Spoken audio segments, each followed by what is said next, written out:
Quand Sophie Marceau balance sur sa vie sexuelle, eh bien vous allez voir qu'elle est beaucoup moins coincée sur le sujet qu'on pourrait le penser.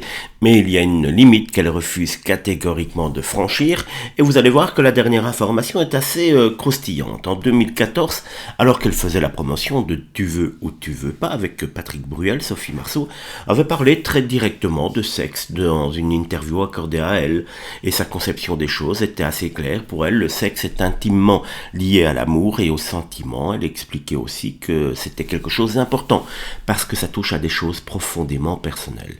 Quelques années plus tard, changement de décor, mais pas vraiment de philosophie. En 2022, interrogée par Téléstar cette fois-ci, Sophie Marceau explique qu'elle peut parfaitement plaisanter sur le sexe ou en discuter de manière générale, mais raconter sa propre sexualité, là, elle ferme immédiatement la porte, hors de question, c'est trop intime.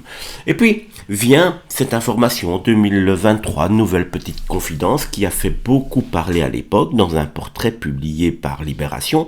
Elle se décrit comme sapiosexuelle, autrement dit, ce qui peut provoquer l'attirance chez elle, ce n'est pas uniquement un physique, l'intelligence compte énormément.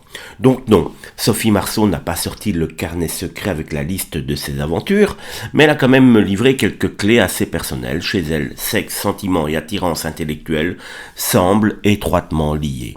Finalement, c'est peut-être cela qui est amusant avec Sophie Marceau. Elle peut parler franchement de sexe, tout en réussissant à ne presque rien dévoiler de sa véritable vie sexuelle.